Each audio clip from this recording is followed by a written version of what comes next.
Let's begin with this sad story where in Asaba, what began as a steady rain quickly turned into a flood. The downpour, which lasted several hours, overwhelmed drainage systems and flooded major roads, homes and business premises across key areas in the state. Eyewitnesses say vehicles were swept away, shops were damaged, and residents were forced to evacuate as the water level rose rapidly. While no casualties have been confirmed, the extent of property damage is significant, with many calling for urgent government intervention. Many are also left wondering how many more floods before something changes. Now let's see what Nigerians were saying about this particular disaster right here. Eze says every single time it rains in Asaba, this is how it is everywhere, including the mall. That includes ShopRite and all other fancy stores.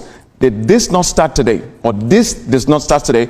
It has been on for years and nothing has been done about it. A sad one, very sad if this is, a consistent trend. All right, another conversation.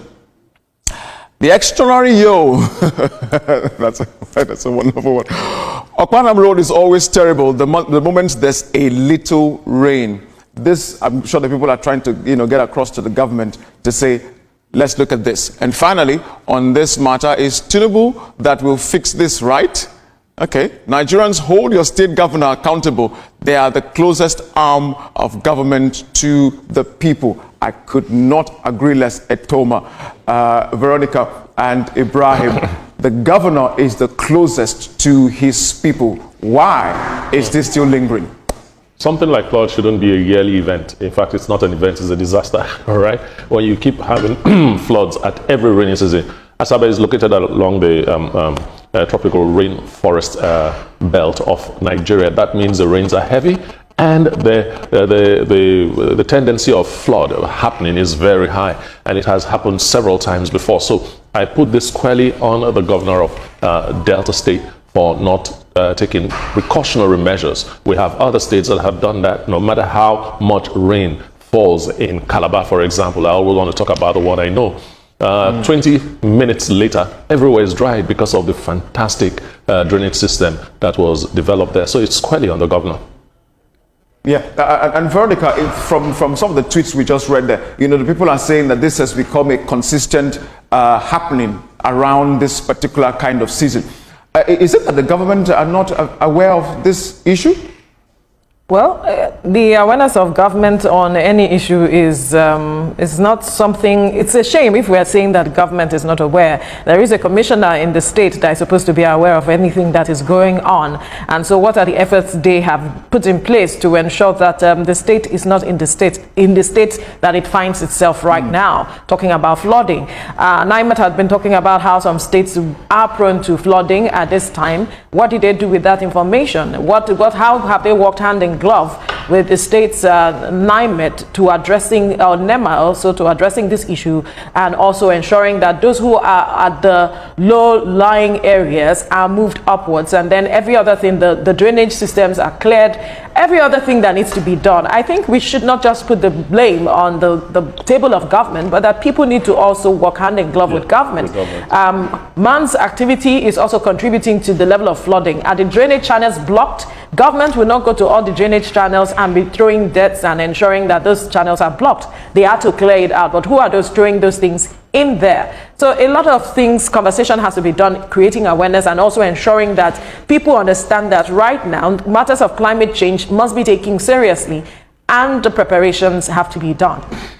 Ibrahim, if you look at this video we're watching right now, see the volume of water. And Vera is talking about, the people working in partnership with the government not to allow this to be.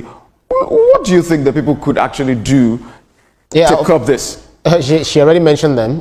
Be very responsible when it comes to the way you deal with your waste. Even if you have refuse dump, you have to ensure that when you want to dump that waste, you dump it directly into the refuse, and when it's filled up, make sure it is evacuated as soon as possible.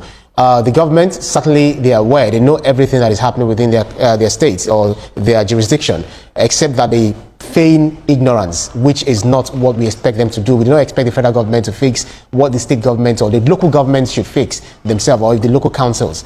So one thing is the climate change, she mentioned it, we'll be expecting more rains, and looks like the rains are just starting out. Yesterday it rained heavily on the island, and it didn't even rain on the mainland, and it's quite different. So I don't know, maybe today it will now be the mainland's turn until we get there. So we need to be very, very responsible when it comes to the way we deal with our waste. And the governments need to, live up to their own responsibility or responsibilities, as well as we expect the citizens themselves to be patriotic enough and be responsible enough to do things right.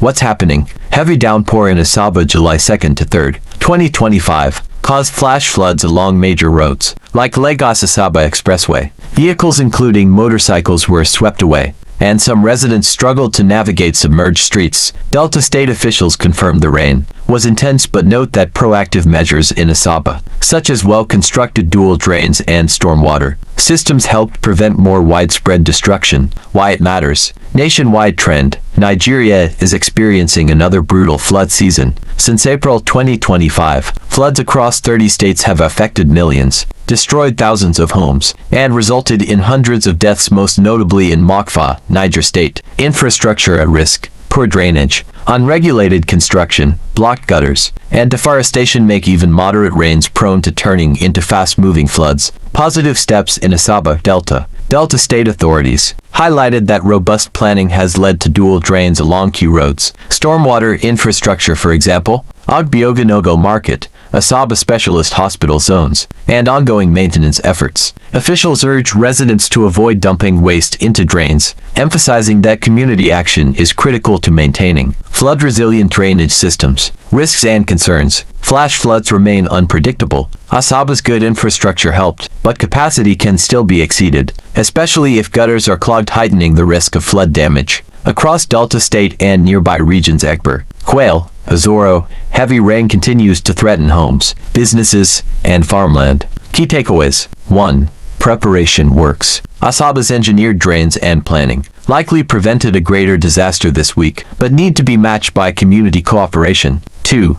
National urgency. The scale of the 2025 floods, even compared to 2022 and 2023, underscores the urgent need for national flood adaptation strategies, stronger infrastructure, and better early warning systems. 3. Community role is crucial.